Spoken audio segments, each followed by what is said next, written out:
Olá pessoal, sou Jonathan Godoy, professor de filosofia aqui do Instituto Essere, e nesta aula eu falarei para vocês sobre o problema do gnosticismo.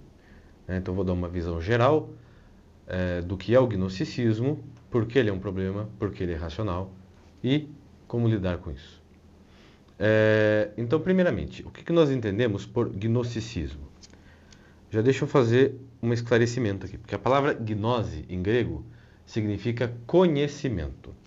Só que o gnosticismo, ele não é simplesmente o culto ou a busca pelo conhecimento, como é a filosofia. Ele é a idolatria de um tipo de conhecimento, X, específico, que eu vou falar aqui, como meio de salvação, ou seja, como meio de transcender a nossa condição humana e superar os nossos problemas. Ou, eu diria em linguagem cristã, como meio de salvação. É isso que é o gnosticismo. Eles acham que a superação da condição humana, nesta vida de sofrimentos, se dá pelo acesso a um conjunto de conhecimentos, e que, portanto, a finalidade da vida é buscar esse conjunto de conhecimentos, que vai ser uma prática de ascese. Vai ser um tipo de ascese também. Existem centenas, talvez milhares, de seitas gnósticas. Cada seita gnóstica vai ter o seu viés, ou seja, vai ter a sua doutrina. E uma vai ser radicalmente diferente da outra. Mas todas vão ter algo em comum. Além da busca de um conhecimento X pela superação, também tem uma cosmovisão comum, que às vezes ela é declarada, às vezes ela é implícita, mas ela sempre vai existir em todas as doutrinas gnósticas. Então, o que há em comum em todas as doutrinas gnósticas? Há a seguinte mentalidade: existia um ser divino único, um ser total, e dentro desse ser divino, todas as contradições da realidade existiam nele. E dentro dele, todas essas contradições estavam harmonizadas, com pares de contrários, por exemplo. Estavam tudo dentro dele, estava tudo certo. Em determinado momento, dentro desse próprio ser divino, surgiu um problema. Alguns chamam de um demiurgo, um deus menor, que parte do próprio ser divino, que resolveu se identificar como alguém separado do ser divino. Disse algo do tipo: eu sou diferente do ser divino, ao invés de se entender como parte do todo. E isso, entre aspas, arrebentou, corrompeu o ser divino, retirando todos esses elementos de dentro dele e criando o mundo material, que é um mundo, portanto, intrinsecamente, naturalmente mal por natureza. Onde todos esses elementos que estavam no ser divino começaram a se ver como elementos isolados e a lutar uns contra os outros. E passaram a ser discriminados pela matéria que os envolve. Então, aqui a gente já tem dois pontos que são cruciais e centrais na mentalidade gnóstica. A ideia de que todo mundo é uma centelha divina. Quando eu digo todo mundo mesmo. Todo mundo é uma centelha divina, um pedaço do ser divino, vamos dizer assim, que é envolto pela matéria que discrimina, que faz com que um pareça ser superior ao outro, ou melhor que o outro, ou inimigo do outro. Mas, na verdade, somos todos a mesma coisa.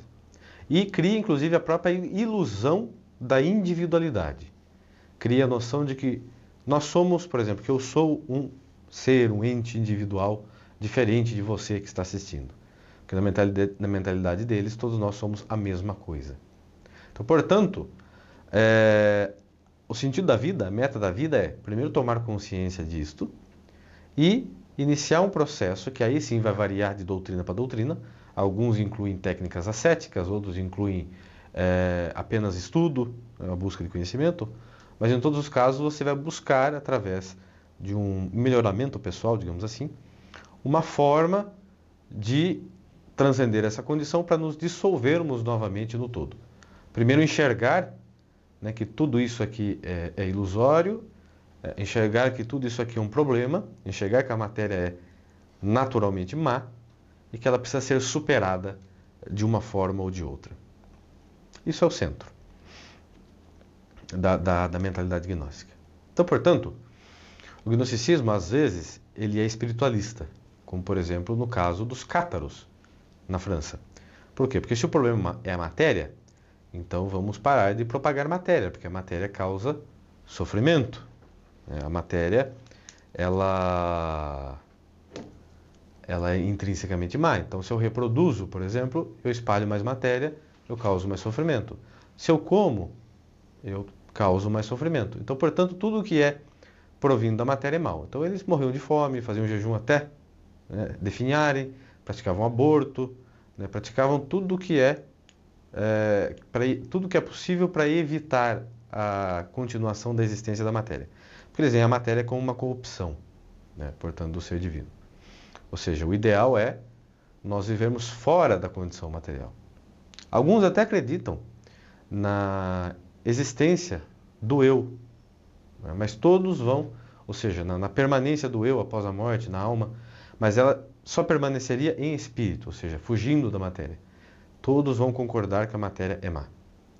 Outros gnósticos vão entender que, já que o problema é a matéria, então precisamos trabalhar na matéria para criar condições na matéria para que ela atenda a todos, ou seja, faça todos felizes, que todos sejam satisfeitos com a sua condição material.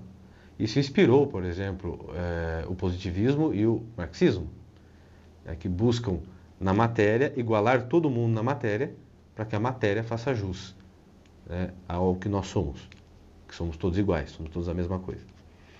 E no caso do positivismo, você tem a busca através da tecnologia, que quer dominar a matéria, e ao dominar a matéria querem encontrar uma saída para a nossa condição humana dentro da matéria. Então, por exemplo, você tem aquele pessoal da criogenia, que congela os corpos na esperança de ressuscitar os corpos no futuro. Já tem aquelas teorias que a gente até ri, mas que muita gente já leva a sério, tem inclusive filmes e séries já a respeito disso, que é a ideia de achar que a nossa consciência é como se fosse o software e o nosso cérebro fosse um hardware. E, portanto, ela poderia ser copiada e ser feito um download para um computador para que continuássemos vivendo lá. Ou seja, de novo, tentar achar solução na matéria, manipulando-a para nós transcendermos a nossa condição.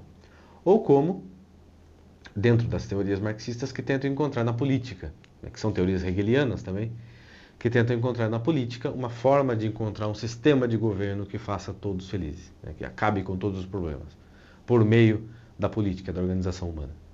De um jeito ou de outro, eles colocam a finalidade da existência aqui, não reconhecem o Deus pessoal e entendem que esse mundo é naturalmente mau. É um mundo que precisa ser superado. Em todas essas teorias há isso. Inclusive no ateísmo radical, porque mesmo o ateu radical, ele vai, de maneira implícita, classificar o mundo como mau, como alguns existencialistas, que dizem que a vida é um absurdo. Por quê? Porque se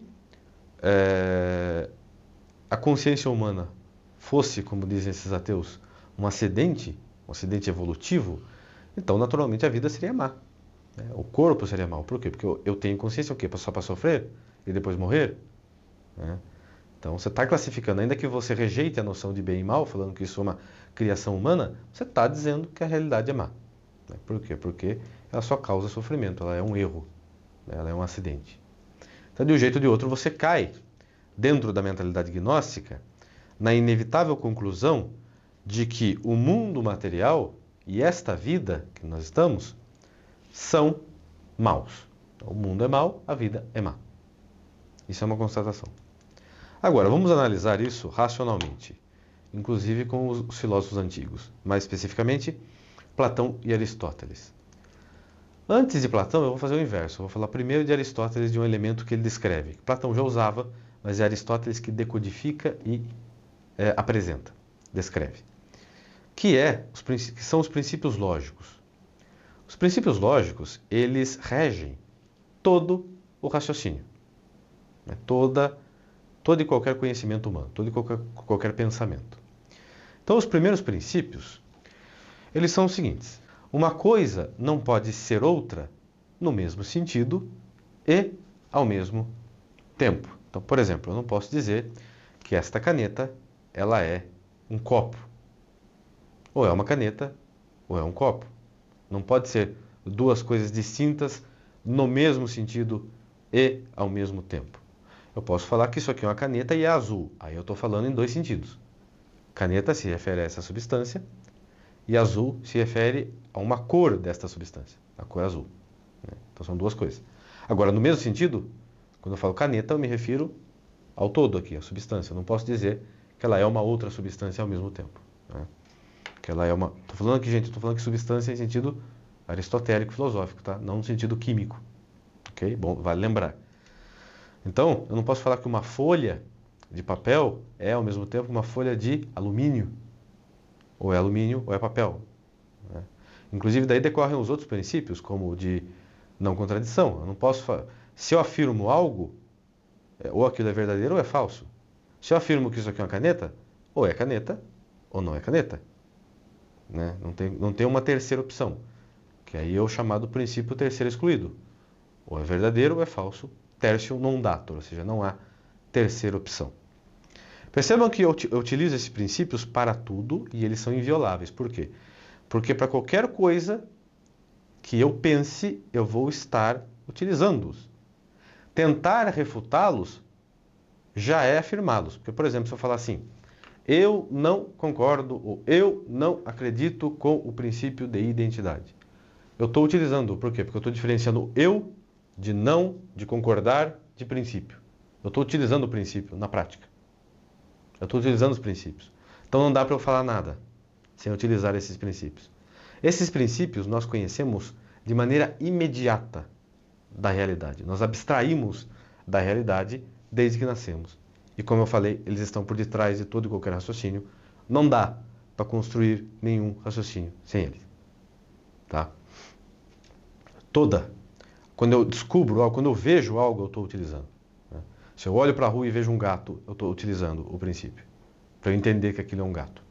Então percebam que eles não podem ser violados nunca. Por que eu estou falando disso? Dá a impressão que eu mudei de assunto. Eu estou falando isso por quê? Porque toda vez que eu vou analisar uma teoria sobre a realidade, eu tenho que me atentar primeiramente a esses princípios. Ou seja, se eu estou violando-os ou não. Porque se eu os violo, se eu os desrespeito, eu estou criando um pensamento inválido, ou seja, um pensamento que não é racional, um pensamento que é absurdo. Bom, para não me estender muito nisso, agora eu vou falar daquilo que eu queria falar de Platão. Por quê? Porque Platão, ao analisar a realidade, ele entendeu uma coisa. Ele entendeu que a natureza do bem se confunde com o próprio ser. Como assim? Tudo aquilo que eu classifico como bom é, ou seja, existe, é substancial. No entanto, tudo aquilo que eu classifico como mal é uma ausência de algum aspecto do ser.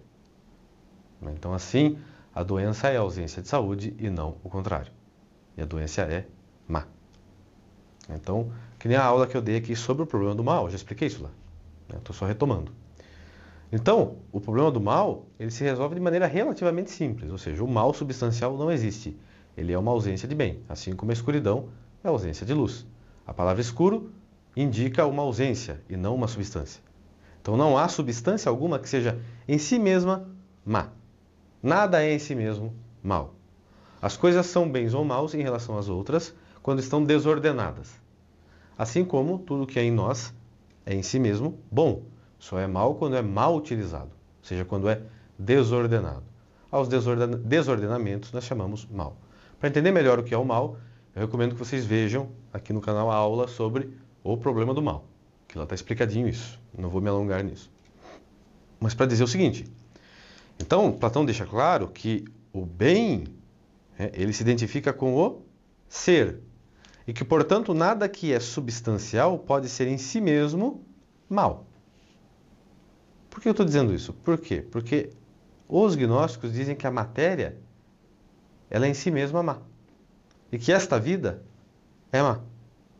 Ora, se fosse mal, entraria em conflito com o ser. Por quê? Porque eles são substâncias. A matéria compõe as substâncias. Existem substâncias materiais. Ela é parte da realidade. Se ela é parte da realidade, ela não pode ser em si mesma má. Ela tem que ser em si mesma boa. Então isso já torna o gnosticismo um pensamento irracional. Por quê? Porque ele entra em conflito com o princípio de identidade. Porque se o ser se identifica com o bem, então eu não posso dizer que algo é substancialmente, ou seja, na sua própria natureza, mal. Porque se eu digo isso, eu entro em contradição. E se eu entro em contradição, como eu já demonstrei para vocês, não dá para eu desenvolver um pensamento válido. E aí a gente entra em um outro problema. Então, como explicar o mal? O mal, ele só pode ser racionalmente compreendido dentro da noção de pecado original. E aí, eu convido que vocês assistam a aula. Tanto do mal, quanto do pecado original. Uma aula complementa a outra, e daí vem para essa. Que daí eu falo lá sobre isso. Nessa aula, se eu voltar a falar sobre isso, eu vou repetir as 2 aulas que eu já dei. Mas, o pecado original, então, ele explica, ele preenche essa lacuna que existia na compreensão da realidade, explicando o mal sem entrar em contradições lógicas. E, portanto, superando a explicação gnóstica da realidade. Superando a explicação gnóstica, ela mostra a irracionalidade do gnosticismo.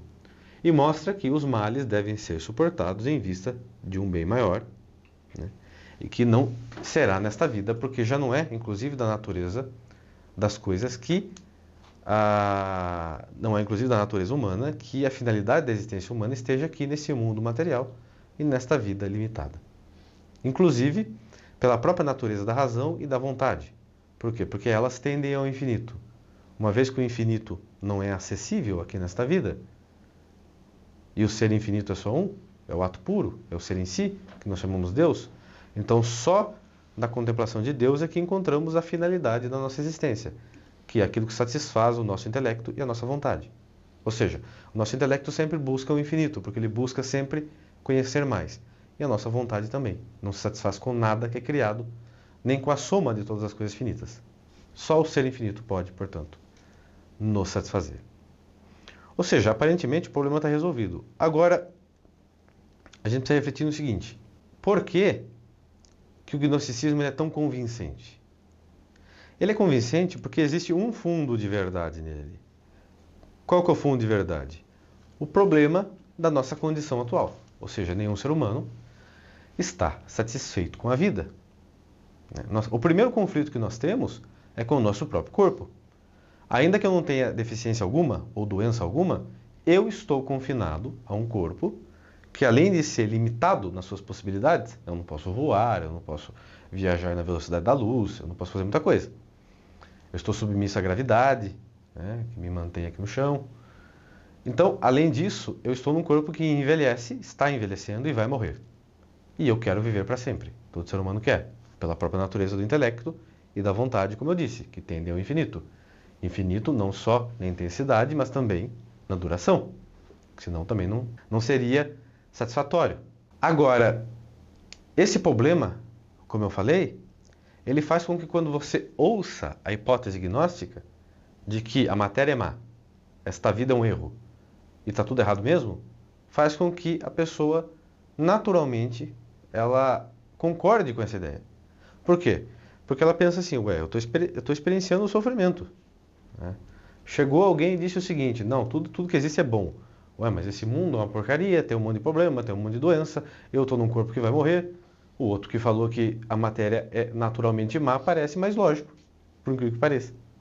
Mas isso é uma conclusão apressada de uma mente preguiçosa e até, digamos assim, covarde. Por quê? Porque está inconformada com o sofrimento que vive, não quer ouvir uma teoria que fala que nós precisamos passar pelo sofrimento e, portanto, adere à explicação mais rápida. Que é o quê? O problema não está em você, o problema está na realidade, está na matéria, é ela que é má. Precisamos achar um jeito de resolver a realidade.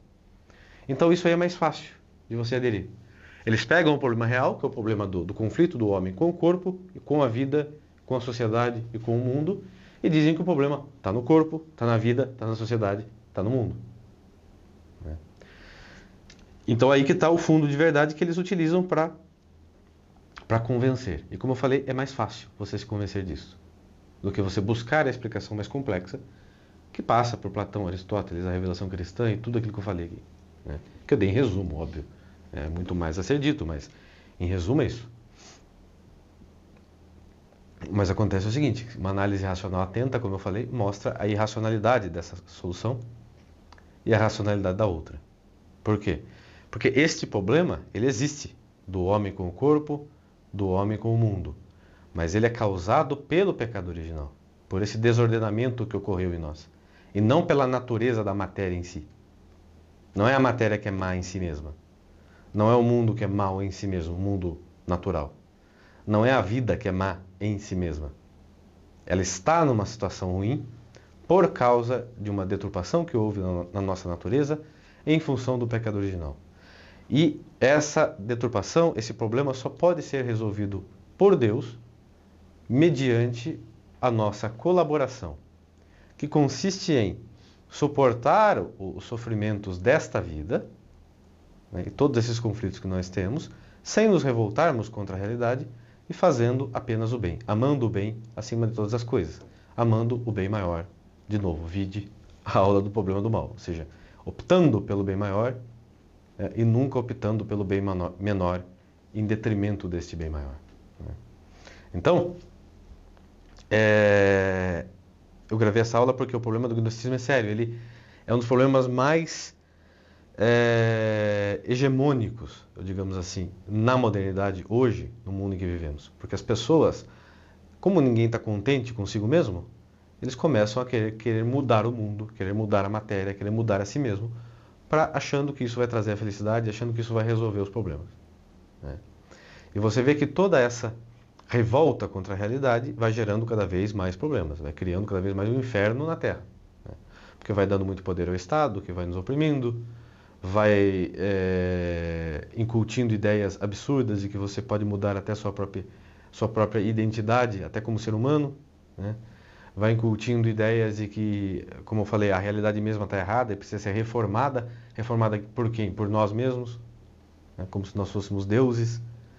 E tudo isso vai criando esse estado de rebelia, né? Esse estado de revolta que vai causando cada vez mais conflitos internos e externos do ser humano. E aí gera a crise do sujeito. Por que tantas pessoas hoje em dia têm depressão, se matam, até têm uma boa condição financeira, mas às vezes se matam, não estão contentes, estão revoltados, buscando sentido na vida? Porque estão dentro dessa confusão mental. Que começa lá com a noção do que é racional e do que é irracional. Que é uma noção que vem da própria lógica, né? Que as pessoas não se atentam. Por quê? Porque tendem a seguir aquilo que é mais fácil, que é julgar tudo mediante os sentimentos. Né? Tem gente que até entende essa explicação que eu dei aqui e já estudou tudo isso, mas ainda assim rejeita. Por quê? Porque não quer aceitar a parte de que nós temos sim que lidar com o sofrimento.